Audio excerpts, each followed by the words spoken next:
ஆச்சி மசாலா எந்த சமையலும் ருசி தேடும் ரகசியம் 20 ரூபாய். லிமிடேஷன் தொடர்பான ஆலோசனை கூட்டம் தமிழ்நாட்டு மக்களவை மற்றும் மாநிலங்களவை உறுப்பினர்களுடன் தமிழ்நாடு அரசால் நமது தலைமையில் 8/8/2026 அன்று கலைவாணர் அரங்கத்தில் நடந்துச்சு.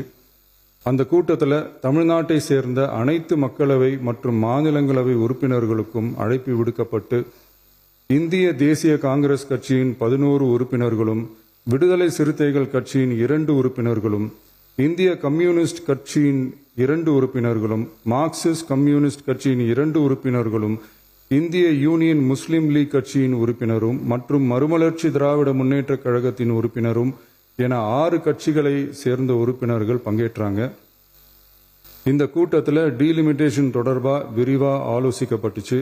அந்த ஆலோசனையில் டீலிமிட்டேஷனால தமிழ்நாடு மற்றும் தென் மாநிலங்களுக்கு ஏற்படக்கூடிய பாதிப்புகள் குறித்தும் அதை சரி செய்யறதுக்கான வழிமுறைகள் குறித்தும் விவாதிக்கப்பட்டு இறுதியில் டீலிமிட்டேஷன் தொடர்பாக சட்டமன்றத்தில் ஒரு தீர்மானம் இயற்றலாம்னு முடிவானுச்சு. மாண்புமிகு பேரவைத் தலைவர் அவர்களே, இந்தியாவில் 1952ஆம் ஆண்டு முதல் பொது தேர்தல் நடத்தப்பட்டது. அது தொடர்ந்து ஒவ்வொரு 10 ஆண்டுகளுக்கு ஒரு முறை நடத்தப்படுற சென்சஸ் டீட்டெயில்ஸ் படி மக்களவை மற்றும் சட்டப்பேரவை தொகுதிகளின் எண்ணிக்கையை மறுசீரமைப்பு செஞ்சு 1976 வரை தேர்தல்கள் நடத்தப்பட்டது.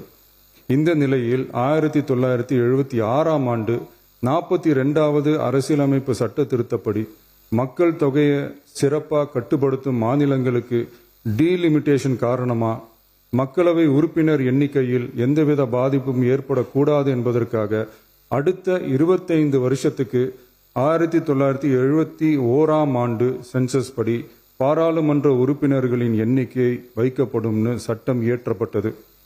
அதை தொடர்ந்து அதே நிலையை முன்னிறுத்தி 84வது மற்றும் 87வது அரசியலமைப்பு சட்ட திருத்தம் 1971 சென்சஸ் படி மக்களவை தொகுதிகள் நிலைநிறுத்தப்பட்டன. இந்த திருத்தங்களோட நோக்கமே மக்கள் தொகை கட்டுப்பாட்டை செயல்படுத்திய மாநிலங்களின் உரிமைகளை பாதுகாக்கிறது தான். மாண்புமிகு பேரவைத் தலைவர் அவர்களே, அந்த 25 வருஷ லிமிட் இந்த 2026 முடியுது. இதை முன்னிட்டு கடந்த 50 வருஷமா இருந்து வந்த டீலிமிட்டேஷன் தடையை அகற்றி 2011 சென்சஸ் அடிப்படையில் மக்களவை மற்றும் சட்டப்பேரவை தொகுதிகளின் எண்ணிக்கையை நிர்ணயிக்க நாடாளுமன்றத்தில் ஒரு மசோதா ஏப்ரல் 2026 அறிமுகப்படுத்தப்பட்டு அந்த மசோதா தோல்வியில் முடிஞ்சது. இப்போ மீண்டும் ஒன்றிய அரசு மக்களவை உறுப்பினர்களின் எண்ணிக்கையை 50% அதிகரிக்க செய்து டீலிமிட்டேஷன் மசோதாவை அறிமுகப்படுத்த உத்தேசித்து இருப்பதா சில அரசியல் கட்சிகள் தெரிவிப்பதா கூறப்படுது. இந்த வரக்கூடிய மசோதா குறித்து 8/8/2026 பாராளுமன்ற உறுப்பினர்களோட நடந்த கூட்டத்தில் விவாதிச்சப்போ மேலே சொன்ன மாதிரி தற்போது அறிமுகப்படுத்தப்பட உள்ள மசோதா நிறைவேறினால் ஒவ்வொரு மாநிலத்துக்கும் தலா 50% மக்களவை உறுப்பினர்களின் எண்ணிக்கையை முதலில் அதிகரித்தாலும் அதனை தொடர்ந்து 2026 சென்சஸுக்கு பிறகு அரசியலமைப்பு பிரிவு ஆர்டிகல் 81(2)A அதன் கீழ் மாநிலத்தின் மக்கள் தொகையின் அடிப்படையில் தொகுதிகள் மறுசீரமைக்கப்படும். இப்படி செஞ்சா தென் மாநிலங்களின் பாராளுமன்ற உறுப்பினர் எண்ணிக்கை வெகுவா குறைய வாய்ப்பு இருக்கு. கடைசியில் மக்கள் தொகை கட்டுப்பாட்டை சிறப்பாக செயல்படுத்தின தமிழ்நாடு உள்ளிட்ட தென் மாநிலங்களுக்கு பெரும் அரசியல் பிரதிநிதித்துவ அநீதி இழைக்கப்படும். சர்வ வல்லமை பெற்றதா டீலிமிட்டேஷன் ஆணையம் இருக்கு. இந்த அதிகாரத்தை தவிர்த்து பாராளுமன்றத்திற்கே இறுதி செய்யும் அதிகாரம் இருக்க வேண்டும் என்ற கருத்தும் முன்வைக்கப்பட்டது. மாண்புமிகு பேரவைத் தலைவர் அவர்களே, தமிழ்நாட்டு உள்ளிட்ட தென் மாநிலங்கள் மக்கள் தொகை கட்டுப்பாட்டு திட்டங்களை சிறப்பாக செயல்படுத்தி பொருளாதார முன்னேற்றம் பெற்று வரும் நிலையில் கடந்த 50 ஆண்டுகளாக நடைமுறையில் உள்ள மக்களவை மற்றும் சட்டப்பேரவை தொகுதிகளின் எண்ணிக்கையை அப்படியே நிலைநிறுத்த வேண்டிய கட்டாய தேவை உள்ளது. எனவே தற்போதுள்ள மக்களவை உறுப்பினர்களின் எண்ணிக்கையான 543 என்ற அளவிலேயே நிரந்தரமாக வைப்பதற்கும் மாநிலங்களுக்கு இடையேயான எண்ணிக்கை பகிர்வை நிரந்தரமாக வைக்கவும், மேலும் தற்போது மக்களவை மற்றும் மாநிலங்களவையோட விகிதம் 2.2:1 என்ற அளவிலேயே நிலைநிறுத்த வேண்டும். அதற்கு தேவையான மற்றும் உரிய சட்ட திருத்தங்கள் பாராளுமன்றத்தில் கொண்டு வர வேண்டும் என்ற கருத்தை ஒருமனதா தீர்மானிக்கப்பட்டுச்சு.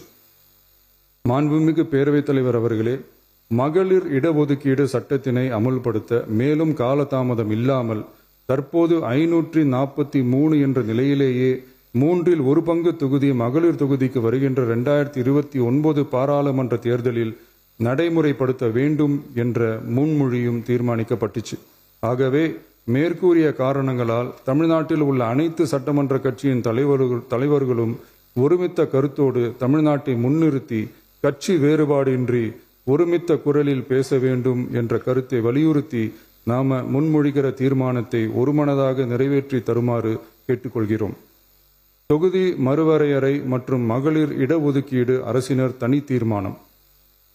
தமிழ்நாடு உள்ளிட்ட அனைத்து மாநிலங்கள் மற்றும் யூனியன் பிரதேசங்களில் மக்களவை சட்டப்பேரவை உறுப்பினர்களின் எண்ணிக்கையானது கடந்த 50 ஆண்டுகளாக 1971 ஆண்டினுடைய மக்கள் தொகை கணக்கெடுப்பு புள்ளி விவரங்களின்படி நிர்ணயிக்கப்பட்டு தேர்தல்கள் நடத்தப்பட்டு வருகிறது.